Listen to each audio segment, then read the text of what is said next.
System पर सवाल। Next. जमानत देना या न देना अपराध की प्रकृति पर तय होता है। पाई। कुख्यात अपराधी इस तरह से जेलों से बाहर आने लगे तो वे फिर अपराध नहीं करेंगे, इसकी गारंटी कौन देगा? प्रश्नवाचक। पैरा।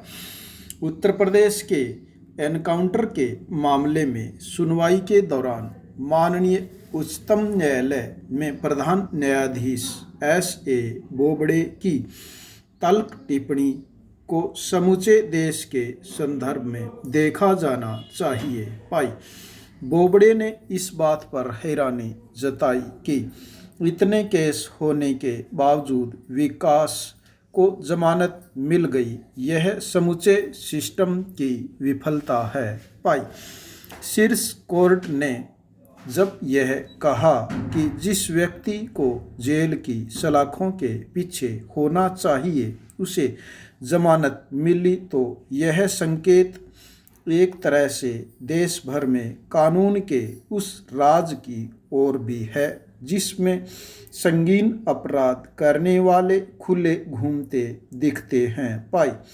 विकास तो महज वानगी है। जिन अपराधियों को जेल में रहना था वे प्रक्रियागत खामियों का फायदा उठाते हुए न केवल जमानत या पैरोल ले आते हैं बल्कि अपना खौफ दुगुना करने में कामयाब हो जाते हैं। पाई। विकास के मामले में भी ऐसा ही हो रहा था। पाई। एक के बाद एक संगीन अपराधों में संलिप्तता सामने आने के बावजूद रसूख और सांठगांठ के बल पर वह जमानत पर बाहर आता गया। पाई। खुद उत्तर प्रदेश सरकार ने स्वीकार किया है कि विकास पर 65 केस दर्ज थे और वह पैरोल पर बाहर था। पाई। अपराध भी ऐसे कि कानून के रखवालों तक को चुनौती देने वाले। पाई। देश भर में विकास जैसे अपराधियों की कमी नहीं है। पाई।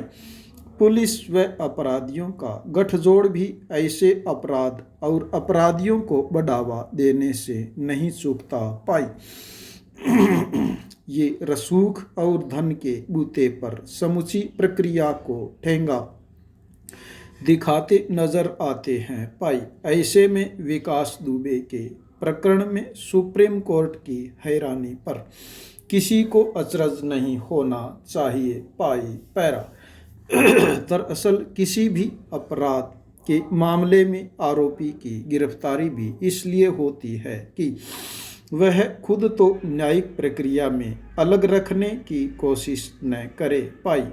यही जमानत और पैरोल जैसे प्रावधान भी इसीलिए किए गए हैं ताकि सबको उनके वाजिब हक मिल सके। पाई।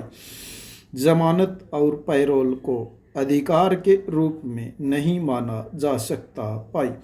इसके उलट हमारे यहाँ तो कानून के हर सख्त से सख्त प्रावधान का तोड़ निकालने के भी जतन खूब होते हैं। पाई।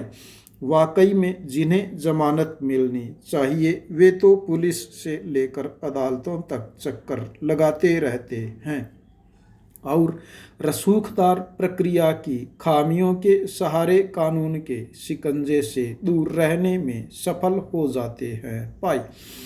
विकास भी उत्तर प्रदेश में खौफ का पर्याय बन चुका था। पाई। उसके राजनीतिक रसूखात भी जग जाहिर थे। पाई। कोई अपराधी संगीन अपराध करने के बावजूद आसानी से जमानत पर क्यों बाहर आने में सफल हो जाता है, इन कारणों पर भी निगाह डालना जरूरी है। पाई।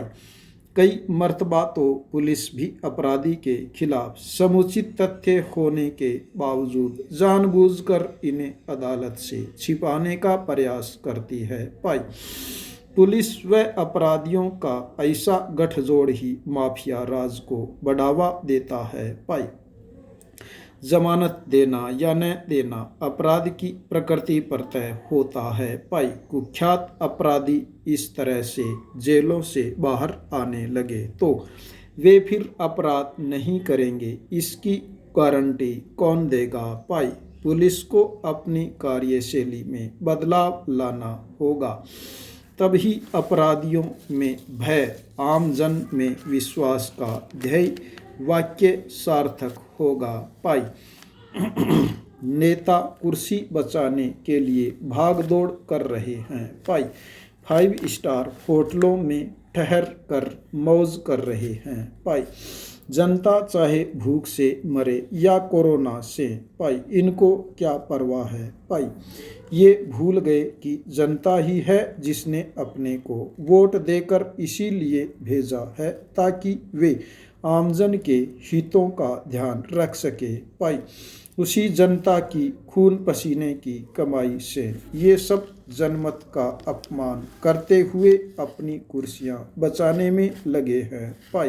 पैरा बाड़ाबंदी में रह रहे हमारे विधायक एक तरह से जनसेवक के रूप में अपने सामान्य कामकाज से इन दिनों दूर रह रहे हैं।